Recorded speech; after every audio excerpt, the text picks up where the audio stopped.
Welcome to This Explainer. Today, we're jumping right into the incredibly fascinating and, frankly, pretty messy reality of how artificial intelligence actually fits into everyday clinical workflows. We hear so much sci-fi hype out there about AI totally replacing doctors or revolutionizing medicine overnight. But the reality on the ground, inside actual hospitals and clinics, it's way more complex and honestly a lot more interesting. So we're going to strip away all that hype today and look at exactly how AI is impacting patient care, and maybe even more importantly, how it's affecting the daily lives of the physicians actually doing the work. Here's our roadmap for today. 1. The healthcare data reality. 2. Diagnosis, not just prediction. 3. The workflow capacity problem. 4. A generative AI reality check. And finally, 5. Productivity versus physician burnout. Let's get right into it. Section 1. The healthcare data reality, moving beyond simple files. Okay, to really understand healthcare AI, we first have to look at why building AI for medicine isn't just a simple copy-paste from other tech industries. And it all starts with the foundation, the data itself. When we think of data normally, we usually picture neat, static files, right? Like a single JPEG photo, a sound file, a text document. But medical history doesn't look like that. It's an incomplete, ongoing timeline called the patient timeline object.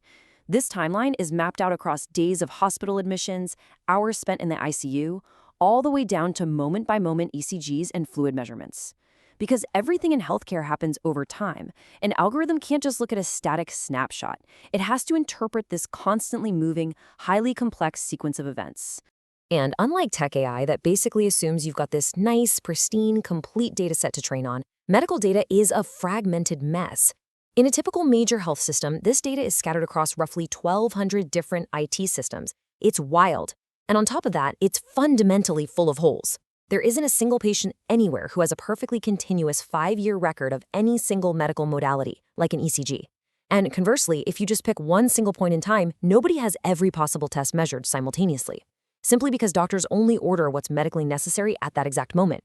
So if you're building AI on top of this, you're building models that absolutely have to handle massive inherent gaps in information. Moving to Section 2, Diagnosis, not just prediction. Let's talk about what AI actually does. We tend to throw around words like AI and prediction really loosely, but what is the math actually doing in a clinical setting? Well, to understand why we even need AI here, look at this staggering number.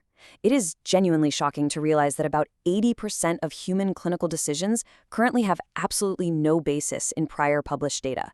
Think about that. Less than 3% of decisions actually have a rigorous clinical study specific to the exact question at hand. Doctors are just constantly forced to make their best educated guess based on their own personal experience. And this massive evidence gap, that is exactly what AI is trying to fill by crunching millions of past patient timelines to help guide doctors on what to do next. So the absolutely crucial point here is understanding the difference between two concepts that get mixed up all the time: classification versus prediction. When you hear a developer say, "Oh, our AI predicts the patient has pneumonia," well, that's actually not a prediction. That's classification. It's figuring out what already exists, exactly like identifying a dog in a photo. The dog was already there before you took the picture. Prediction, or prognosis, is forecasting the future, like guessing tomorrow's temperature. The reality is that 80 to 90% of what masquerades as prediction in medicine is actually just classification. It's the AI simply figuring out what disease a patient currently has. And honestly, that is incredibly valuable, because once the AI figures out what is, it frees up the human doctor's mental bandwidth to figure out what to actually do about it. Section 3. The workflow capacity problem. The real bottleneck of care. So here's the catch. Accurately identifying a sick patient with an algorithm is completely useless if there is literally zero human capacity in the hospital to follow up and provide the care. Imagine an AI perfectly flags that a patient is likely to pass away in the next 3 to 12 months. The right clinical response is to initiate advanced care planning to discuss their goals and wishes, right? But look at how grueling the old process was to actually get this done. It took a clinical team 48 hours to complete. It involved 21 different administrative steps and 7 personnel handoffs. The process was so intense that a clinical team could only realistically manage 3 to 5 of these critical conversations a day. You could have a state-of-the-art AI firing off hundreds of perfect alerts, but without the staff capacity to execute a massive 21-step process, those alerts are completely worthless. The real breakthrough here wasn't the algorithm itself, it was the workflow redesign around it. By having the AI flag these at-risk patients, the hospital fundamentally shifted who was doing the follow-up work. Instead of just piling more and more tasks onto an already exhausted primary doctor, these serious illness conversations were managed by physical therapists, residents, and spiritual care workers. And the result? The burden on the physician stayed completely flat or even went down, yet the hospital saw an incredible 15% increase in appropriate, timely care planning. It's a perfect example that an AI success depends almost entirely on our capacity to reorganize the human workflow around it. All right, Section 4, Generative AI Reality Check, the hype versus the hospital. Everybody wants to know, are large language models going to replace medical staff anytime soon? Well, first, let's look at why everyone is so excited. There is a massive contrast between the painfully slow reality of traditional academic AI and the promise of these new generative models.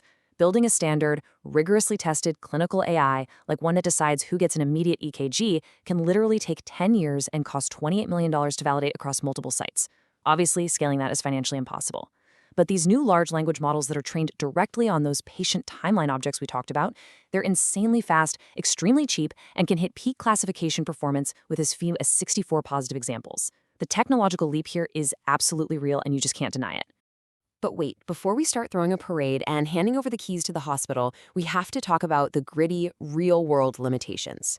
When researchers actually took current large language models and asked them to complete real, direct medical tasks using actual electronic health records, things like summarizing a patient's recent strokes, the AI failed. Even in the absolute best-case scenarios, the AI had a 35% error rate. Let me tell you, if you ask any doctor if they want to adopt a tool that is wrong 1 out of every 3 times, they're going to give you a very, very hard pass. And to make matters worse, evaluating this AI is incredibly difficult. There was one study that evaluated ChatGPT answering clinical questions right at the bedside, and they asked 12 reviewing physicians to grade the AI's answers. Guess what happened? About half the time, these highly trained human doctors couldn't even agree with each other on whether the AI was right, wrong, or just completely hallucinating. Having an AI at the bedside right now is kind of like having a super confident, incredibly articulate second-year medical student. I mean, they sound fantastic, but you really have no idea if what they're saying is clinically sound. This brings us to Section 5, Productivity versus Physician Burnout, the Pajama Time Paradox. So this leads to the ultimate question. How does AI actually impact the daily life, the workflow, and the mental health of the people actually delivering our care? Let's look at a prime, everyday example. Using generative AI to draft responses to patient messages in a doctor's inbox. Patients message their doctors constantly all day, and doctors have to respond to all of it. If an AI writes the first draft for them, does it actually save the doctor any time during their shift? The answer is 0, literally 0. It's totally counterintuitive, but studies show absolutely no time savings for the doctor. In fact, some studies showed a 22% increase in the time it took to process the inbox. Why? Because the doctor still has to read the patient's long, complex message. And now, on top of that, they have to painstakingly review and fact-check the AI's generated response before they can hit send. So if we're judging this purely from a raw efficiency clock speed standpoint, the AI is a failure. It does not save time. But here is the crazy part. Doctors actually love this tool. Look at this quote from a physician. The time is still the same, but the agony has gone down. This hits the nail right on the head. This is the core paradox of healthcare AI right now. See, doctors usually end up answering these inbox messages from 8 to 10 p.m. at home, a phenomenon notoriously known in the industry as pajama time. It is a massive, crushing source of burnout. Now, the AI doesn't let the doctor pump out more patient visits, and the inbox takes the exact same amount of time. But staring at a blank screen at 9 p.m. after a 12-hour shift is just soul-crushing. Having an AI provide a first draft massively reduces the cognitive load, the mental friction, and the overall suffering of the physician. What you should absolutely take away from this explainer is that our standard definition of efficiency in healthcare is often totally flawed. True efficiency isn't just about raw productivity. It isn't about the sheer volume of patients you can cram through a machine just so a hospital can bill for more visits. True efficiency is mitigating physician suffering. It's providing tooling that genuinely reduces clinical burnout so that our highly trained human workforce can actually sustain their careers without completely breaking down. As we wrap up today, I want to leave you with this final provocative thought. We spend so much time evaluating AI based on its raw speed, its cost, and its data output. But if AI's true proven power in the hospital right now is simply reducing the agony of a doctor's evening shift and giving exhausted human beings just a little bit of their sanity back, are we even measuring the right things? If we truly want AI to succeed in medicine, we might need to fundamentally change how we define its value. Thanks so much for joining me for this explainer. We'll see you next time.